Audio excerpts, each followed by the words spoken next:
Hi, I'm David Esrati, and there's going to be some noise today because they're right outside our building doing the construction again. I'm running for Congress. I'm running in Ohio 10. My opponent is 10-term incumbent Mike Turner. Ohio 10 has been redrawn this season. It is all of Montgomery County, all of Greene County, which is what it was before, but they swapped the sliver of Fayette with the sliver of Clark. And so it is still an unconstitutional district, and it will be redrawn for the 2024 election. But for right now, it's +9, and I'm the Democratic candidate running against Republican Mike Turner. So what are we talking about today, and why would we talk about Liz Cheney and her getting spanked? And literally, her opponent got 62, she got 28%, and some other person got the miscellaneous other part at 95% count. That is spanked.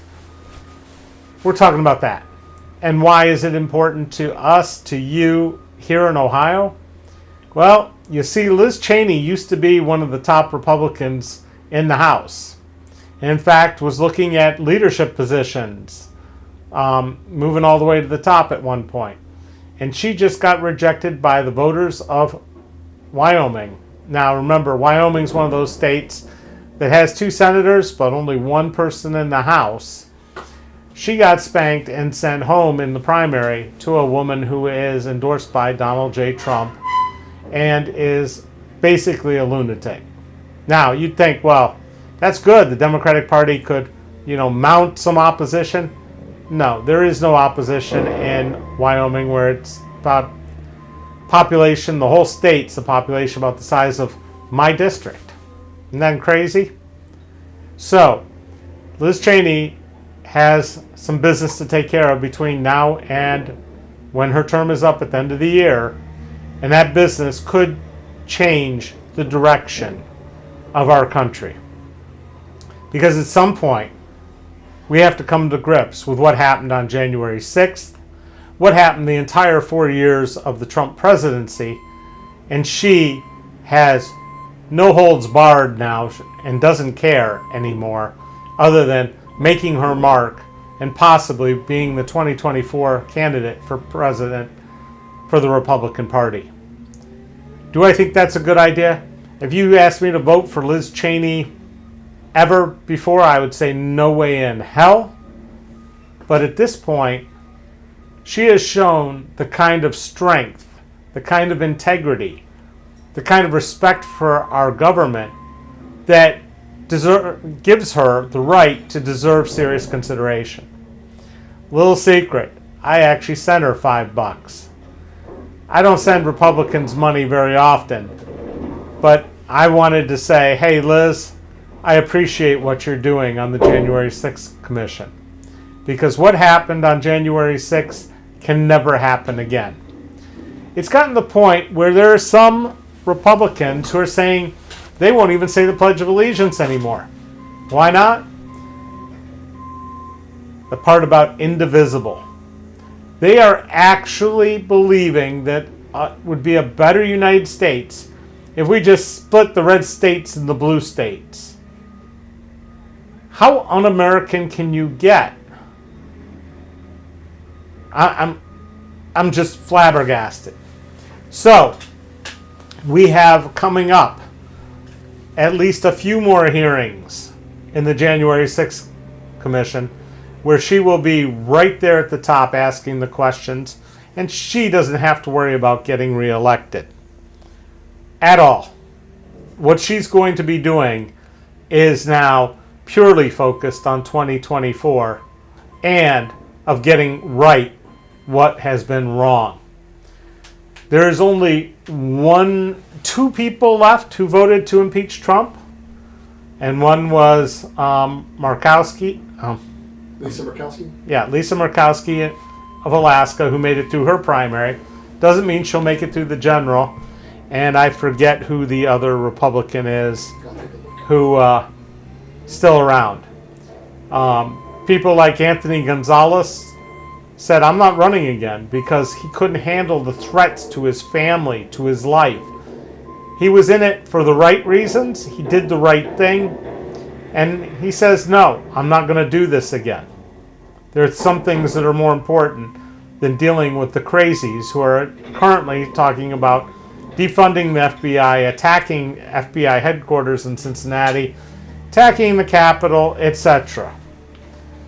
This is a big deal.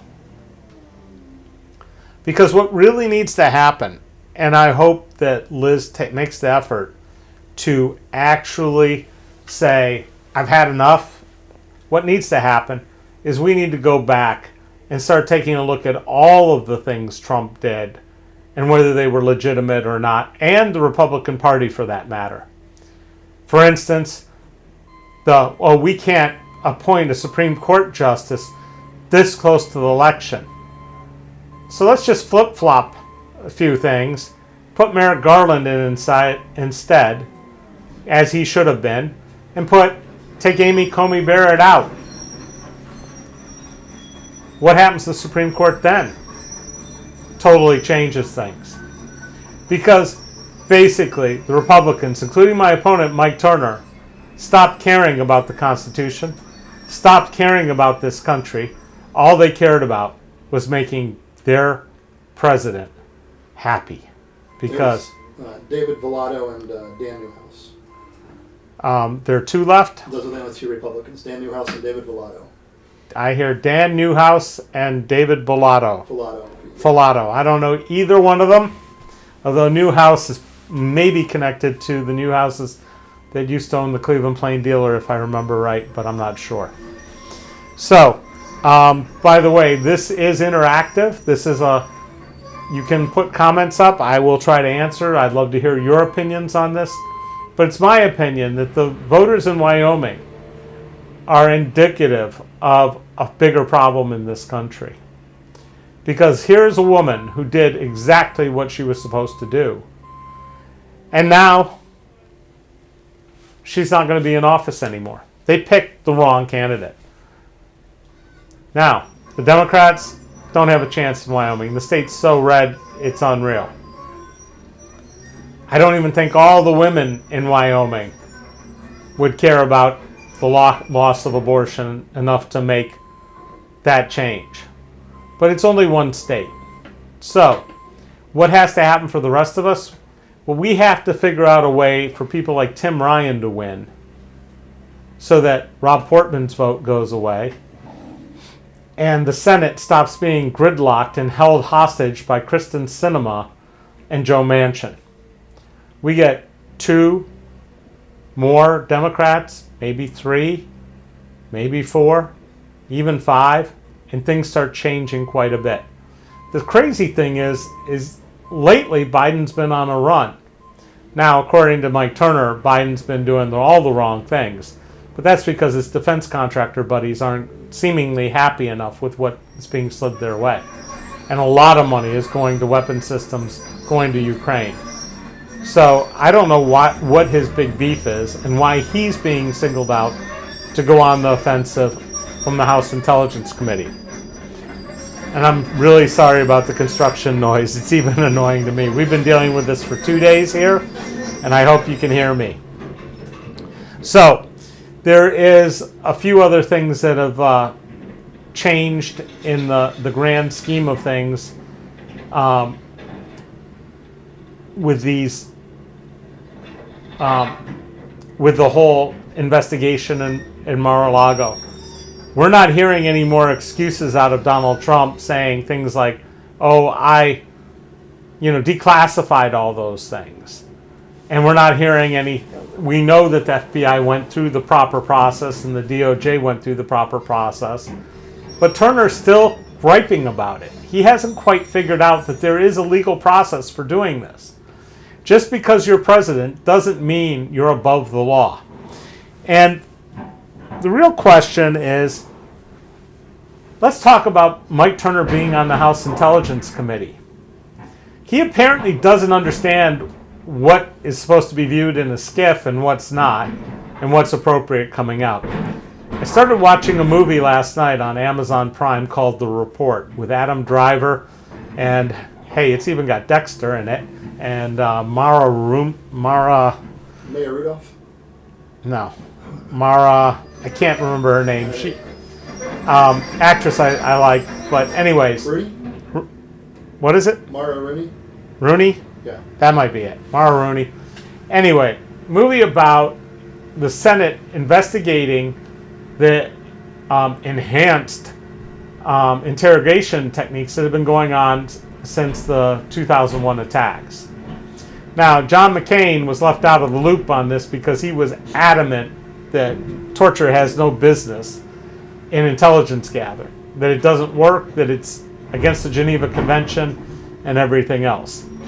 This movie shows what kind of processes and procedures you have to go through to look at classified materials. I highly recommend it. Again, I'm only halfway through it. But the question is who's in charge here? Because the Senate sent these people in to investigate, and the CIA is saying, well, we don't have to listen to the Senate. Well, as a matter of fact, yes, you do. And the question of the DOJ and the FBI, who has the right to regulate these things, I think is something that we're going to see in the January 6th Commission's discussions come forefront and be very apparent. Because obviously they knew what they were looking for. They knew what was missing. And you have to really wonder why there are any Republicans willing to circle their wagons around Trump at this point, other than the fact that there's a whole very vocal minority of Americans that have bought into his entire craziness of he lost, the election was stolen, and he's the rightful president. So the movie's called The Report. It's engrossing. I plan on finishing it tonight and watching it. But I want to talk to you about something else with the DOJ and the FBI, because as far as I'm concerned, the FBI is part of the DOJ. They're like fingers on a fist. They are parts of the same hand. But when you're filing a FOIA request, apparently you have different processes and procedures, and you're supposed to know which one has the documents you're looking for. This is the excuse they've used to dodge having to hand over the recordings that were probably made by Commissioner Joey Williams while he was serving as a confidential human source right here in Dayton. Now, Mike Turner's not complaining about the fact that they're not handing over these documents. Mike Turner's not complaining about the fact that Joey Williams ran for office while working as a confidential human source, or that Joey Williams was controlled by the FBI and the DOJ that for those 3 years that he was a confidential human source. If you want to talk about election tampering, that would be election tampering. Having a candidate run for office who has agreed that he will resign if he gets reelected, which is what happened. Mike Turner is not interested in that. There's nobody rushing to give him money to talk about the DOJ and FBI doing something illegal. He's only concerned about it when it's a problem for his president. And that should be a problem for you, because back before Trump was elected, he clearly stated that he had no faith in Trump and Trump had no business running for office. Just to let you know, we're going to release a new spot today. It'll be a TikTok spot. It'll also be on YouTube Shorts. And we'll probably put it up on Facebook as well. But I think you'll find it entertaining. And the best part is you don't have to look at me in it at all. So look for that. That'll be one of our new little fun things that we're doing, just to drive home the message that Mikey isn't playing with a completely full deck, nor does he understand the game that's being played here. Because when it comes to your responsibilities of the Constitution and your oath, Liz Cheney got it, and Mike Turner does not. I appreciate everybody who's been tuned in. We're going to have some other announcements coming up soon. We'll have new literature ready to go this weekend, and we hope we can get some of you to go out and knock on some doors and talk to some people. Again, my name is David Esrati. You can go look at the website. You can donate there. You can find out more about my issues.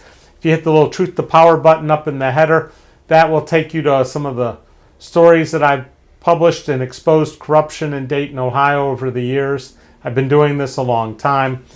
I'm as connected as anybody in town. You don't have to be a politician to know what the politicians are doing. But in this town, you have to be me and not somebody who works at the Dayton Daily News List. All right. So we'll be here tomorrow at 4 p.m. Isn't it amazing? They decided to stop their noise. We'll be here tomorrow at 4. Same time, same place. Different subject. If you got any ideas, drop them in the comments. We'd love to hear them. And thank you so much for watching.